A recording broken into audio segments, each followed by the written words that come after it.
Kenapa? Karena Pak Jokowi sendiri terheran-heran ada sekelompok orang melakukan atraksi IT, lalu menyatakan ijazah yang diyakininya asli menjadi palsu. Gitu. Bentar, kalau Pak Rifai gimana? 99,99% palsu udah ditunjukin.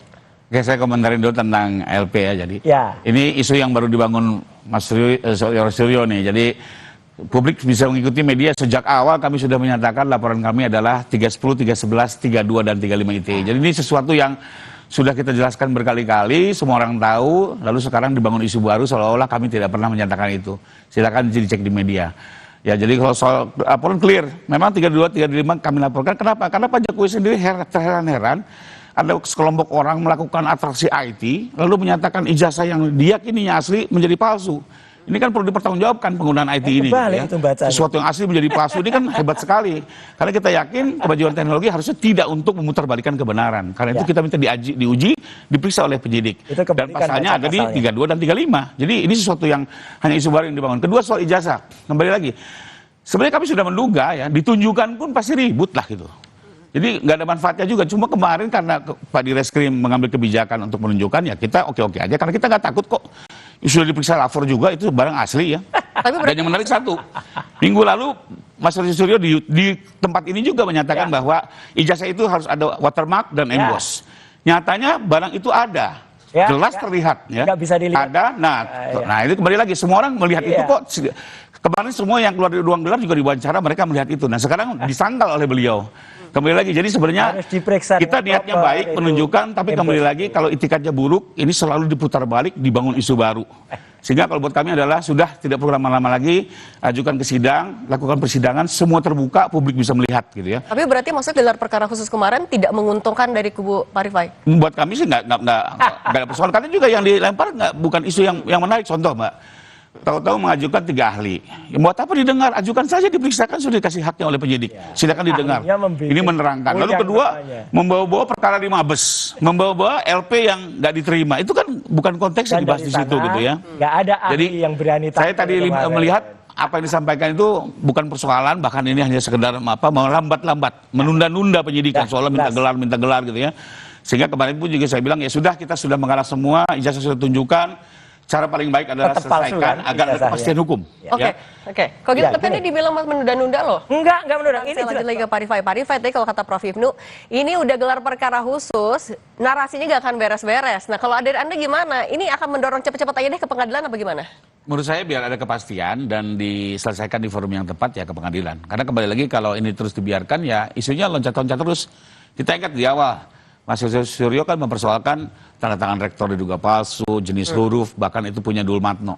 Sekarang isu ini udah hilang, berubah terus berganti-ganti. Kemarin isunya ada emboss, ya ada lagi apa namanya watermark, sudah ada, ternyata loncat lagi sekarang ketajaman foto gitu ya. Jadi Pak Roy seolah-olah ilmu segala apa ahli segalanya. Tapi kan kembali kalau diikuti terus kan nggak selesai, Pak. Tapi kalau menuju sampai pengadilan masih mendorong. Poslapor sudah bekerja profesional. Ini ijazah ini dibandingkan dengan ijazah-ijazah lainnya. Apalagi skripsi itu sudah dibandingkan juga dengan fakultas-fakultas lain. Jadi biarlah ini semua justru dibuka nanti oleh jaksa. Apa saja alat bukti yang dimiliki, bagaimana administrasi pemilihan Pak Jokowi ya.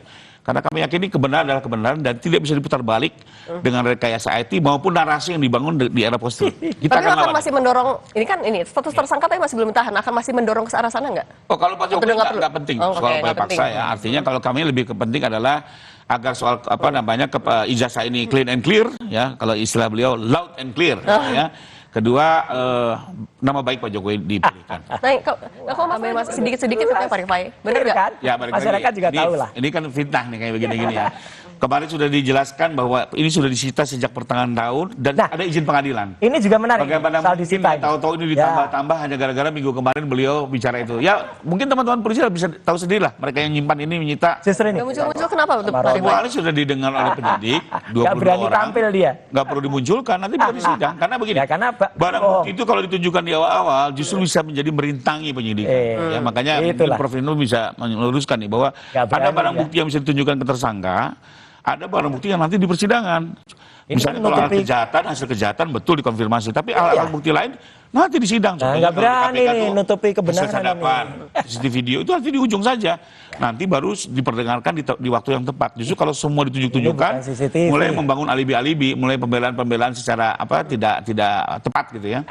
Ya kembali lagi ini memang aturan sidang seperti itu. Dan kita kalau publik saya sih bisa menilai kok. kita dorong ke persidangan segera. Publik menilai secara terbuka.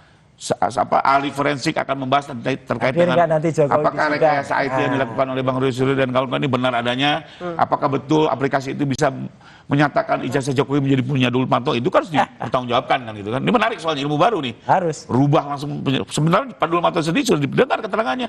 Menyatakan itu bukan jasa saya gitu ya. Oke, tapi kalau melihat dari lagi, bukan di saya tidak mendahului, monggo nanti kita lihat ke sana. Tapi kalau melihat penyidikan sudah dilakukan sejauh ini, Anda meyakini proses yang dilakukan polisi akan bisa menguntungkan Anda juga? Membuktikan. Saya sudah lihat mereka sudah bekerja sangat profesional ya, dengan saksi di atas 100, bukti surat sampai dengan 700, ahli 22, menurut saya sudah cukup ya.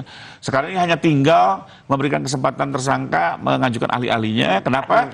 Nanti semuanya akan dihadirkan di sidang, didengar oleh para hakim, didengar oleh masyarakat, dan nanti hakim mengambil keputusan. Masyarakat bisa tahu kan, ribet banget untuk satu ijazah palsu saja. Dua-duanya pede.